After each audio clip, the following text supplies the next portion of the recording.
Olá, eu sou Yura Gonzalez, fisioterapeuta, mestre e doutora em Ciências da Saúde, docente do curso de Medicina da Escola Baiana de Medicina e Saúde Pública. Sou responsável por um serviço de reabilitação pulmonar e possuo também um serviço de avaliação funcional de funcionalidade musculoesquelética e de performance física em pacientes com disfunção respiratória. Além disso, atuo como pesquisador e sou líder de um grupo de pesquisa no diretório do CNPq, grupo de pesquisa esse em funcionalidade e incapacidade na disfunção respiratória.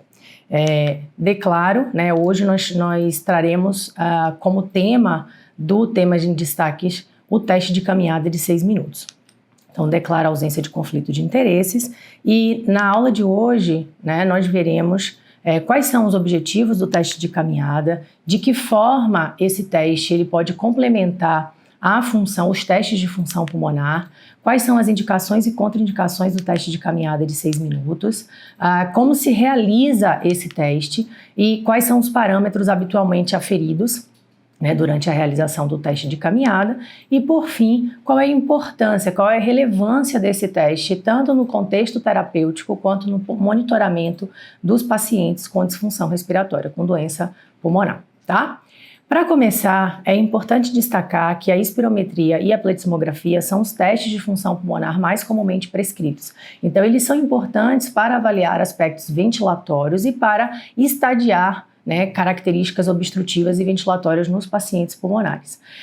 No entanto, cabe destacar que nós precisamos ir além dessa avaliação da função ventilatória isolada. Então, a avaliação da capacidade funcional dos pacientes com doença respiratória é relevante, certo? E perguntar aspectos de capacidade funcional com perguntas abertas, como a descrita na apresentação, por exemplo, quantos lances de escada você pode subir ou quantos quarteirões você pode andar, acaba sendo subjetivo. Então, diversos vieses relacionados ao recordatório, vieses de aferição, podem se fazer presente quando se avalia a capacidade funcional de forma subjetiva. E é inegável que medidas objetivas elas acabam sendo superiores do que o autorrelato, certo? E aí, nesse contexto é onde se encaixa o teste de caminhada de 6 minutos. Então, ele tem por objetivo exatamente avaliar a capacidade funcional dos pacientes. Então, diferente do teste cardiopulmonar em esteira, a avaliação da capacidade funcional por meio do teste de caminhada de 6 minutos é uma avaliação de uma capacidade funcional submáxima. Então, nós avaliamos a resposta ao exercício submáximo. E dessa forma, nós conseguimos fazer uma análise global dos sistemas apresentados aqui nas engrenagens. Então, tanto do sistema cardiopulmonar, certo? Quanto do componente muscular e metabólico, tá? Então, destacando e trazendo um pouco do que alguns dados científicos ressaltam acerca do teste de caminhada, como eu falei, como ele avalia a capacidade funcional no contexto submáximo, diferente do teste cardiopulmonar em esteira, nós precisamos e podemos afirmar que ele é um teste melhor tolerado e muito mais relacionado às atividades de vida diária do que, por exemplo, o teste cardiopulmonar que é realizado em esteira com os diferentes protocolos, certo? Então, eu consigo de forma mais acurada mensurar por meio do teste de caminhada de 6 minutos a capacidade que o paciente tem para realizar atividade de vida diária.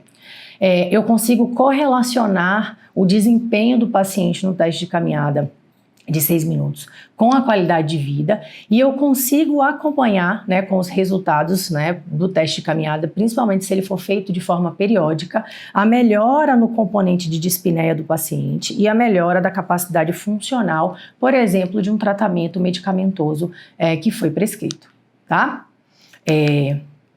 E aí uma das dúvidas que sempre surgem sobre o teste de caminhada de 6 minutos é se é possível substituir o teste de caminhada por outro teste de capacidade funcional. Então nós temos lá na literatura o teste de sentar e levantar 5 vezes, o teste de sentar e levantar de 1 e 3 minutos, um teste de caminhada de 10 metros e de 20 metros.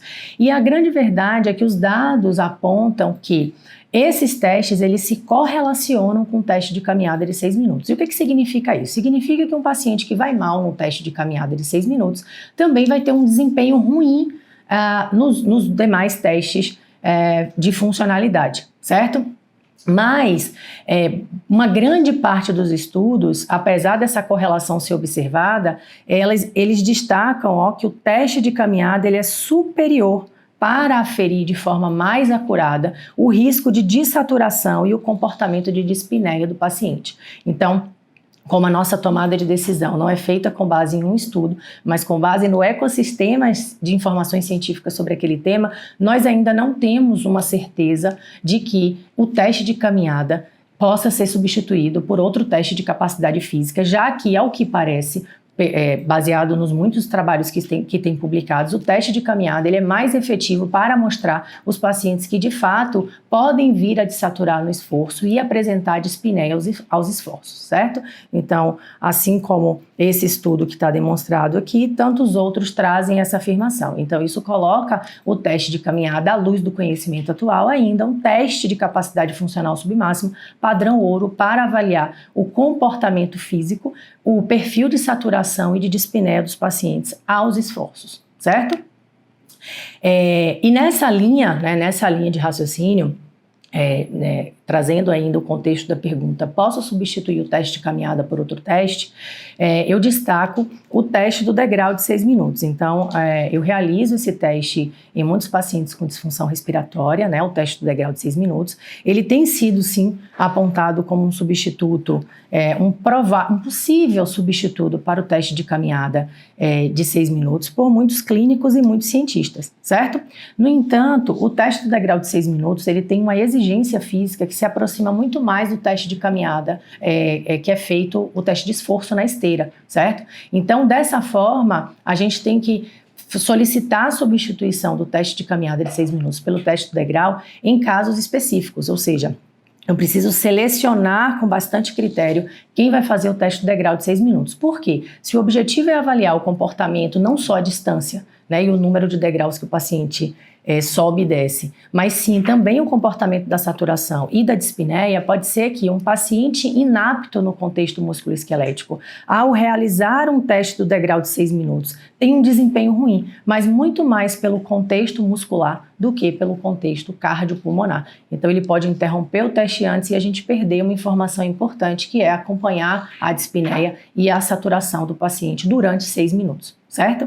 Então, deixo aqui, inclusive, uma referência interessante acerca dessa temática. E se o teste de caminhada ele segue sendo um padrão ouro, para avaliar a capacidade funcional submáxima, o que a gente afere durante a realização desse teste? Então, nós fazemos a medida de distância percorrida, nós avaliamos o comportamento da saturação dos pacientes, nós acompanhamos também a percepção subjetiva de esforço pela escala de Borg modificada, além de outras variáveis, como a percepção de cansaço nos membros inferiores, pressão arterial, frequência cardíaca. Então, as medidas e o processo de avaliação no teste de caminhada de 6 minutos deve seguir as recomendações dos guidelines da Sociedade Torácica Americana e da Sociedade Respiratória Europeia. Uma grande questão também acerca do teste de caminhada de 6 minutos é quem está indicado a realizar esse teste. E aí eu mostro aqui para vocês as características, na verdade, as indicações clínicas para a realização do teste de caminhada. Então a gente chega à conclusão que várias doenças, dentro do contexto cardiorrespiratório, vários pacientes com diversos diagnósticos clínicos podem ser indicados a realizar o teste de caminhada. Então, o clínico precisa prescrever o teste de caminhada no intuito de querer saber o comportamento da saturação e do desconforto respiratório do paciente diante de um esforço, de uma forma mais objetiva, certo? Além de perguntar quantos degraus ou quantos lances de escada ele consegue subir. Então, a indicação ela é uma indicação para várias doenças, mas o foco é que o clínico queira saber qual é o perfil de saturação e de desconforto respiratório e a capacidade quantitativamente de caminhada desse paciente, certo?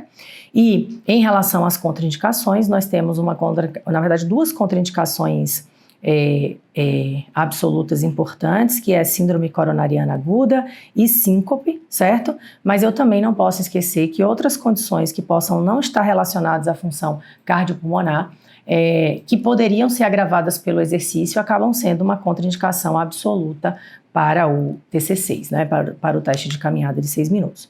Como contraindicações relativas, nós temos a hipertensão grave, não controlada, e pacientes que possuem frequência cardíaca de repouso elevada, então maior que 120 batimentos por minuto, tá?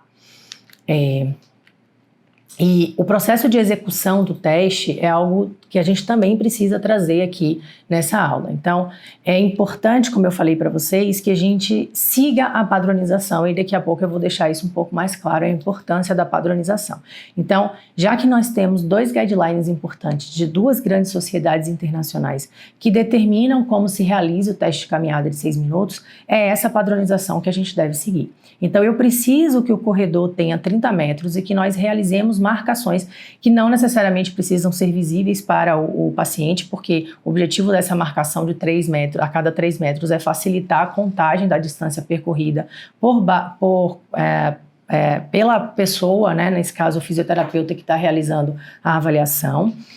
Eu preciso de cone, cronômetro, né, preciso de cadeira, e a estruturação específica da realização do teste é exatamente como vocês veem aí na imagem. Então, eu preciso de um cone que delimite o início e um cone que delimite o final do teste, e a distância precisa ser de 30 metros, tá? Então, o cronômetro é importante para contar o tempo. O paciente vai realizar esse teste, né, durante o tempo de 6 minutos. O cronômetro só para no 6º minuto, então, durante a caminhada, você precisa ter uma padronização, inclusive, nos comandos verbais. Então, existem comandos padronizados que estão presentes no guideline e que a gente deve seguir, certo?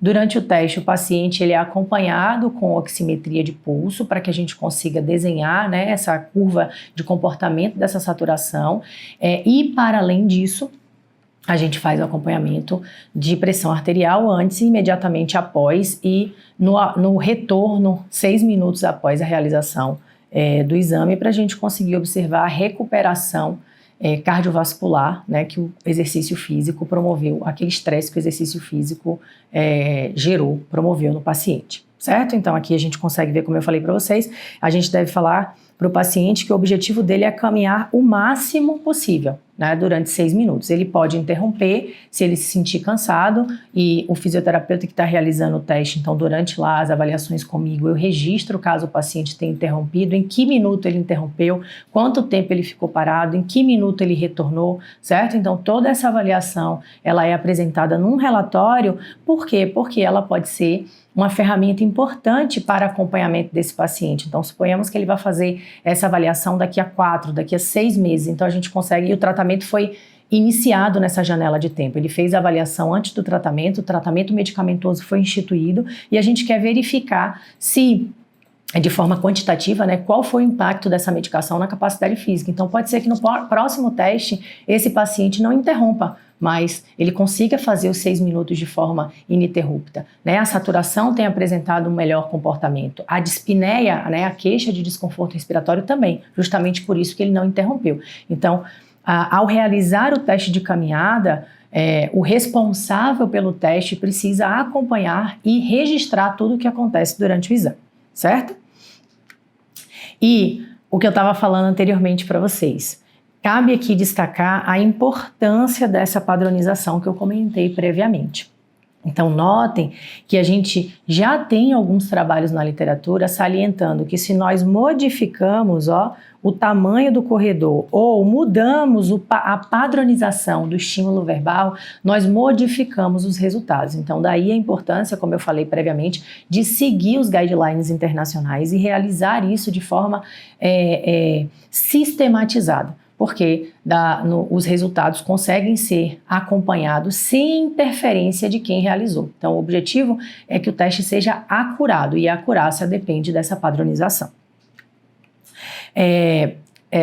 Uma das dúvidas também que podem aparecer em relação ao teste de caminhada é como é que eu posso trazer informações de normalidade. Então, além da gente ter dados na literatura que comentaremos daqui a pouco, nós temos algumas equações que foram produzidas através, desenvolvidas através de estudos científicos com populações no mundo e no Brasil. Então, nós temos equações normativas que tentam trazer essa comparação entre o que se prevê, para aquele paciente com base na idade, no gênero, na altura, no peso corporal e o que o paciente realizou. E é possível trazer essas informações no relatório após o paciente realizar o teste de caminhada em percentual. Então, o paciente conseguiu executar o teste de caminhada e alcançou uma distância que equivale a 80%, 70% do valor predito. Então, a gente pode trabalhar com os valores percentuais e com os valores absolutos da distância realizada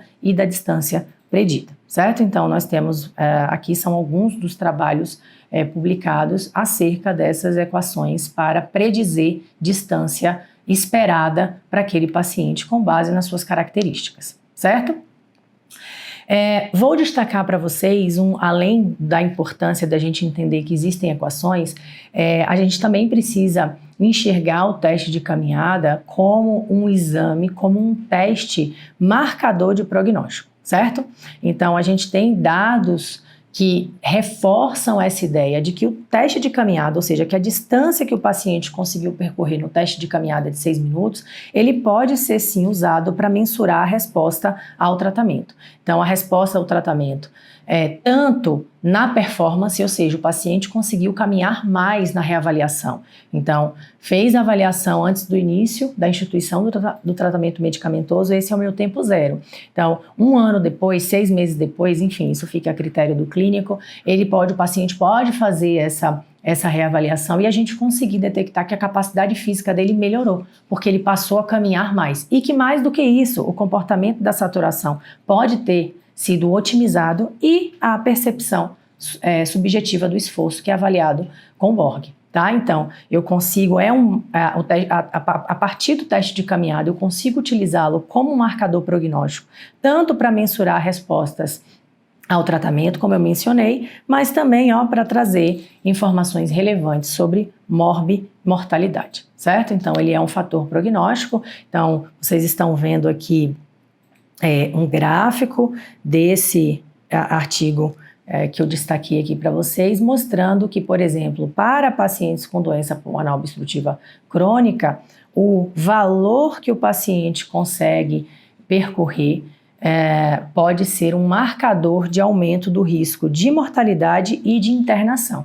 Então, nesse gráfico aqui, a gente consegue perceber que valores que estão abaixo de 350 determinam uma taxa de mortalidade maior e uma taxa de sobrevida menor, quase o dobro de mortalidade quando essa distância fica abaixo de 350 metros. Então, esses valores prognósticos normativos estão presentes na literatura e podem nos auxiliar na tomada de decisão acerca do tratamento, certo? Então, da mesma forma que nós temos alguns dados, na verdade vários dados normativos para os pacientes com DPOC, a gente também tem, por exemplo, para a fibrose pulmonar idiopática. Então, nesse estudo publicado no Jornal de Doença Pulmonar Intersticial da Sociedade Europeia de Respiratória, a gente consegue perceber que o teste de caminhada novamente entra como um elemento prognóstico para os pacientes. Pacientes que têm fibrose pulmonar idiopática e que caminham menos do que 250 metros, eles têm um risco aumentado de óbito, então a gente consegue ver aí um hazard de 2,12, ou seja, 2 vezes esse risco é maior. E quando os pacientes que são acompanhados sistematicamente com a avaliação do teste de caminhada reduzem essa distância percorrida em 24 semanas, eu também tenho um aumento do risco de mortalidade de quase 3 vezes. Olha o hazard aí de 2,73 e aqui a gente tem os intervalos de confiança, o pior e o melhor cenário, tá? Para além disso, a distância percorrida no teste de caminhada de 6 minutos Quando ela é menor do que aquele valor previsto, lembram que eu comentei das equações para predizer? Então, nesse estudo eles utilizaram a equação, uma das equações brasileiras, que é a equação de Brito e colaboradores, um trabalho publicado em 2013. A gente consegue perceber que quando essa distância de caminhada ela é abaixo do valor previsto, isso pode determinar um risco maior de exacerbações pulmonares nesses pacientes. Certo? Então, aqui o valor do risco de exacerbação nesse eixo e aqui o tempo em meses. Então, valores de distância no teste de caminhada que são inferiores a 80% daquilo que é previsto pode funcionar, pode ser utilizado como fator prognóstico nesses pacientes com doença pulmonar obstrutiva crônica, tá? E essas foram as observações, os destaques que eu queria fazer acerca do teste de caminhada de 6 minutos, que é uma ferramenta extremamente relevante para complementar a avaliação da função respiratória pela espirometria e pletismografia. Então, eu agradeço, deixo aqui os meus contatos e me coloco à disposição para sanar dúvidas adicionais.